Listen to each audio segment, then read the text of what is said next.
जय हिंद दोस्तों, आज की इस नई वीडियो पे आप सभी का स्वागत है। उम्मीद करते हैं आप सभी लोग बढ़िया होंगे, मस्त होंगे। आज की इस नई वीडियो के माध्यम से हम आपके लिए लेकर आ गए हैं बीए थर्ड सेमेस्टर एग्जाम 2025-26 के लिए भूगोल के मोस्ट इंपॉर्टेंट ऑब्जेक्टिव टाइप के क्वेश्चन, जो कि यह प्रश्न पूरा प्रीवियस ईयर क्वेश्चन बेस पे आधारित है। यहाँ से आपके परीक्षा में बार बार प्रश्न रिपीट होते हैं, तो ये वीडियो आप सभी लोगों के लिए परीक्षा की दृष्टि से बहुत ही ज़्यादा इंपॉर्टेंट होने वाली है। तो वीडियो को ध्यान से देखिएगा, एक एक प्रश्न बहुत ही इंपॉर्टेंट है। आपके पेपर का नाम है इकोनॉमिक जियोग्राफी यानी कि आर्थिक भूगोल, जिसका पेपर कोड है GEO 201F। तो आइए हम इसके कुछ मोस्ट इंपॉर्टेंट प्रश्नों पे चर्चा करते हैं। क्वेश्चन और पहला है, एंथ्रासाइट में कार्बन की मात्रा कितनी प्रतिशत होती है। जो एंथ्रासाइट है यह एक कोयले की उच्चतम क्वालिटी का यह एक कोयला है। इसमें कार्बन की मात्रा कितना प्रतिशत पाई जाती है, तो आपका राइट आंसर होगा ऑप्शन नंबर डी, 90 से 95% तक इसमें कार्बन की मात्रा पाई जाती है। आइए हम उसके कुछ नोट में फैक्ट को देखते हैं। जैसे कि कोयला मुख्य रूप से 4 प्रकार का होता है। कोयला कितने प्रकार का होता है, तो 4 प्रकार का। पहला है एंथ्रेसाइट।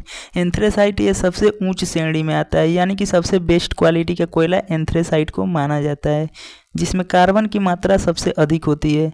कितना होती है, तो 90 से लेकर और 95%, यानी 90% से अधिक तक की इसमें कार्बन की मात्रा होती है, और नमी इसमें कम होती है। जिसमें कार्बन की मात्रा ज़्यादा होगी और नमी कम होगी, वो सबसे बेस्ट क्वालिटी का कोयला होगा इसमें। दूसरा है बिटुमिनस। बिटुमिनस में कितना कार्बन पाया जाता है, तो 45 से लगभग 80-85% के करीब पाया जाता है। तीसरा है सब बिटुमिनस। सब बिटुमिनस में कितना पाया जाता है, तो 35 से 45% तक इसमें कार्बन पाया जाता है। और चौथा है लिग्नाइट। लिग्नाइट इसे भूरा कोयला कहते हैं। भूरा कोयला किसे कहते हैं, तो लिग्नाइट को कहते हैं। यह सबसे निम्न श्रेणी का कोयला है, यानी कि ये लो स्तर का कोयला है, जिसमें कार्बन की मात्रा 25 से 35% तक और नमी सबसे ज़्यादा होती है। और ये पीट यह कोयला बनने की पहली अवस्था होती है। पीट से पहले पीट का निर्माण होता है, फिर लिग्नाइट का। इसी प्रकार से जो सबसे ज़्यादा बेस्ट क्वालिटी एंथ्रेसाइट होता है। क्वेश्चन नंबर दूसरा है, बाबा बुदान की पहाड़ी किस खनिज के लिए प्रसिद्ध है, तो आपका राइट आंसर होगा लौह अयस्क के लिए। बाबा बुदान कर्नाटक में स्थित है यह पहाड़ी अपनी प्राकृतिक सुंदरता और काफ़ी भगवान एवं लौह खनिज के लिए प्रसिद्ध है। क्वेश्चन नंबर तीसरा है, प्राथमिक क्षेत्र में कार्य करने वाले कर्मचारियों को किस नाम से जाना जाता है। यानी जो प्राथमिक क्षेत्र में कार्य करने वाले कर्मचारी है उनको किस नाम से जाना जाता है, तो आपका राइट आंसर होगा रेड कॉलर वर्कर के नाम से जाना जाता है।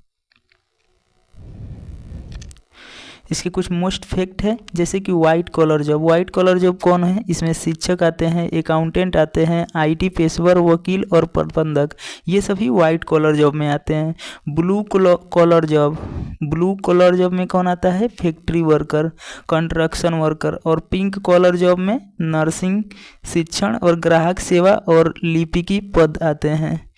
और अगला है ग्रीन कॉलर जॉब। इसमें कौन आते हैं, वे नौकरियां जो पर्यावरण क्षेत्र में काम करते हैं, वह ग्रीन कॉलर जॉब के अंतर्गत आते हैं। अगला प्रश्न है क्वेश्चन नंबर 4, रूपांतरणशील कृषि को श्रीलंका में क्या कहा जाता है। रूपांतरणशील कृषि को श्रीलंका में क्या कहा जाता है, तब का राइट आंसर होगा ऑप्शन नंबर ए, चेना कहा जाता है। क्वेश्चन नंबर 5 है, विश्व में कोयले का सर्वाधिक संचित भंडार यानी स्टोरेज क्षमता सबसे ज़्यादा किसके पास है, तब का राइट आंसर होगा संयुक्त राज्य अमेरिका के पास। इसका कुछ फैक्ट है, जैसे कि संयुक्त राज्य अमेरिका विश्व के कुल भंडारण का लगभग 23% उसके पास स्टोरेज है। हालांकि उत्पादन की दृष्टि से देखा जाए तो चीन विश्व का सबसे बड़ा कोयला उत्पादक देश है, जबकि संचित भंडार में स्टोरेज क्षमता में अमेरिका सबसे अधिक कोयला स्टोर किया है। क्वेश्चन नंबर 6 है, निम्नलिखित में से किस देश में कृषि योग्य भूमि का प्रतिशत सबसे अधिक है, तो आपका राइट आंसर होगा अपना भारत। क्वेश्चन नंबर 7 है, डी हिटलसी ने विश्व को कितने कृषि प्रदेशों में विभाजित किया, तो आपका राइट आंसर होगा ऑप्शन नंबर बी, कुल 13 कृषि प्रदेशों में विभाजित किया था।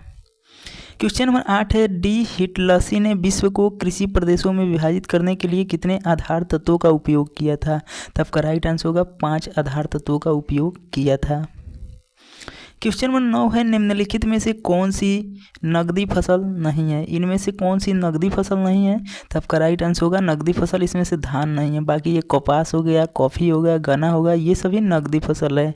नकदी फसल क्या होते हैं, वह फसल होती है जिसे किसान अपने पारिवारिक उपभोग के लिए नहीं यूज करता है, बल्कि सीधे बाजार में बेचकर नगद पैसा यानी लाभ कमाने के उद्देश्य से उसे बोता है।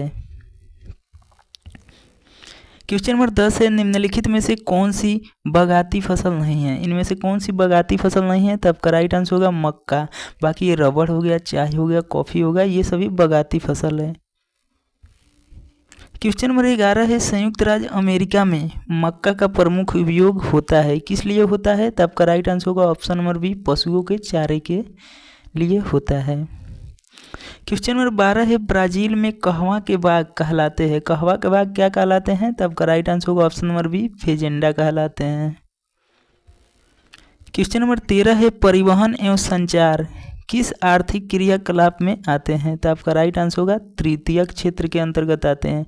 प्राथमिक क्षेत्र में हो गया पशुपालन हो गया, कृषि हो गया, ये सब प्राथमिक क्षेत्र में। द्वितीय में कंपनी हो गया, जो प्राथमिक क्षेत्र की वस्तु को निर्माण करके जैसे चिप्स बना देते हैं, वे द्वितीयक क्षेत्र के अंतर्गत आते हैं। चतुर्थ क्षेत्र में हो गया, इसमें IT क्षेत्र आते हैं। क्वेश्चन नंबर 14 है, विश्व में कोयला का सर्वाधिक संचित भंडार किस देश में स्थित है, तब का राइट आंसर होगा संयुक्त राज्य अमेरिका में। क्वेश्चन नंबर 15 है, विश्व प्रसिद्ध अबादान तेल शोधनशाला कहाँ स्थित है, तब का राइट आंसर होगा ऑप्शन नंबर ए, ईरान में स्थित है। क्वेश्चन नंबर 16 है, वेनेजुएला की मराकाइबो झील किस खनिज के लिए विश्व में प्रसिद्ध है, तब का राइट आंसर होगा खनिज तेल के लिए प्रसिद्ध है। क्वेश्चन नंबर 17 है, भारत में सर्वाधिक कच्चा तेल उत्पादन राज्य कौन सा है। कच्चा तेल में उत्पादन राज्य कौन सा शीर्ष पे है, तब का राइट आंसर होगा option number A, Rajasthan. Question number 18 है, औद्योगिक अवस्थिति सिद्धांत में सामूहिकरण का प्रयोग किसके द्वारा किया गया है, तब का राइट आंसर होगा अल्फ्रेड वेबर के द्वारा किया गया है। क्वेश्चन नंबर 19 है, आइसोटीम किसने प्रयोग किया था। सबसे पहले आइसोटीम किसने प्रयोग किया था, तब का राइट आंसर होगा अल्फ्रेड वेबर।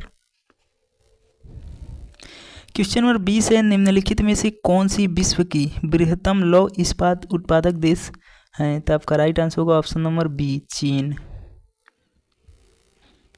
क्वेश्चन नंबर 21 है, निम्नलिखित में से कौन सा लौह इस्पात उत्पादक केंद्र नहीं है, यानी लौह इस्पात फैक्ट्री नहीं है इनमें से, तब का राइट आंसर होगा कन्याकुमारी। ये लौह इस्पात फैक्ट्री नहीं है। बाकी ये दुर्गापुर हो गया, वेस्ट बंगाल में स्थित है और 1962 में ब्रिटेन के सहयोग से स्थापित किया गया था। और ये भिलाई छत्तीसगढ़ में स्थित है, जिसे 1959 में रूस के द्वारा स्थापित किया गया था, यानी रूस के सहयोग से इसे स्थापित किया गया था। ये राउरकेला ये उड़ीसा में है, जिसे 1959 में जर्मनी के सहयोग से स्थापित किया गया था।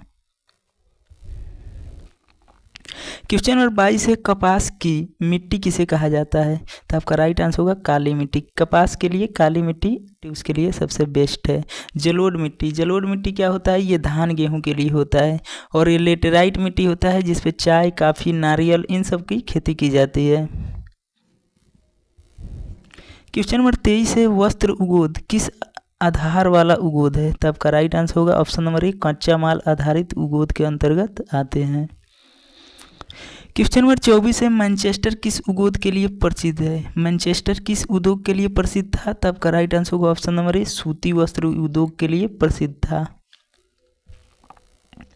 क्वेश्चन नंबर 25 है, भारत में वैश्वीकरण को प्रेरित करने वाला घटक कौन सा है, तब का राइट आंसर होगा उन्नति प्रौद्योगिकी, प्रतिस्पर्धा और उदारवादी नीतियाँ, यानी कि ये सभी होगा। ऑप्शन नंबर डी आपका राइट आंसर होगा।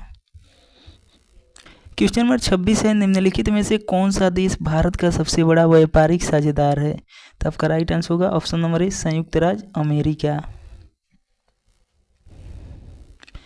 क्वेश्चन नंबर 27 है, आर्थिक भूगोल विश्व के विभिन्न क्षेत्रों की प्रकृति की वैज्ञानिक खोज करता है, जिसका वस्तु के उत्पादन पर प्रत्यक्ष प्रभाव पड़ता है। उपयुक्त परिभाषा यहाँ किसने दिया था, तब का राइट आंसर होगा महोदय गोत्सक के द्वारा यह परिभाषा दिया गया था।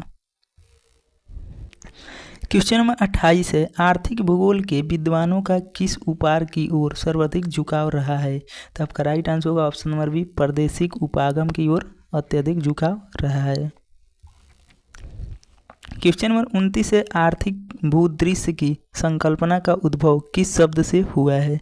तो आपका राइट आंसर होगा ऑप्शन नंबर सी, लैंडस्केप शब्द से हुआ है। क्वेश्चन नंबर 30 है, आर्थिक भूदृश्य की व्याख्या करने के लिए किसने संरचना, प्रक्रिया एवं अव्याख्या के त्रिसूत्र का सहारा लिया? तो आपका राइट आंसर होगा option number B, R.E. Murphy ने इसका सहारा लिया था। क्वेश्चन नंबर 31 है, जिम्मरमैन ने प्राकृतिक संसाधनों को कितने भागों में विभाजित किया है? तो आपका राइट आंसर होगा ऑप्शन नंबर ए, 2 भागों में विभाजित किया है। क्वेश्चन नंबर 32 है, क्रियोलाइट कहाँ पाया जाता है? क्रियोलाइट कहाँ पाया जाता है? तो आपका राइट आंसर होगा ऑप्शन नंबर डी, ग्रीनलैंड में। क्वेश्चन नंबर 33 है, निम्नलिखित में से सामान्य सुलभ संसाधन कौन सा है जो आसानी से मिल जाए? तो आपका राइट आंसर होगा option number A, oxygen. Oxygen ये हर जगह प्रत्यक्ष रूप से होता है जो कि आपको आसानी से सुलभ होता है, मिल जाता है। क्वेश्चन नंबर 34 है, निम्नलिखित में से कौन सा संसाधन की विशेषता नहीं है? तो आपका राइट आंसर होगा ऑप्शन नंबर ए, संसाधन स्वयं निष्क्रिय होते हैं, ये उनकी विशेषता नहीं है। बाकी ये संसाधन लोचपूर्ण होते हैं, संसाधन चक्रीय होते हैं, और ये तो उपयुक्त में से कोई नहीं। तो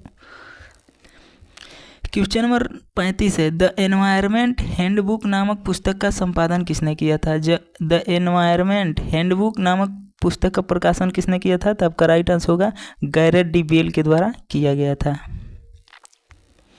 क्वेश्चन नंबर 36 है, द लिमिट्स टू ग्रोथ पुस्तक किसने लिखी थी? तो आपका राइट आंसर होगा मीडोज एंड मीडोज के द्वारा लिखा गया था। क्वेश्चन नंबर 37 है, किसने कहा है प्रगति का अनुध्यान विरोध नहीं, प्रत्यक्ष अंधाधुन प्रगति का विरोध अपेक्षित होता है? तो यह कथन किसका है? तो आपका राइट आंसर होगा option number C, Sierra Club के यह कथन है। क्वेश्चन नंबर 38 है, माउंट इतावीरा का संबंध है। माउंट इतावीरा का संबंध किससे है? तो आपका राइट आंसर होगा ऑप्शन नंबर ए, लौ अयस्क से है।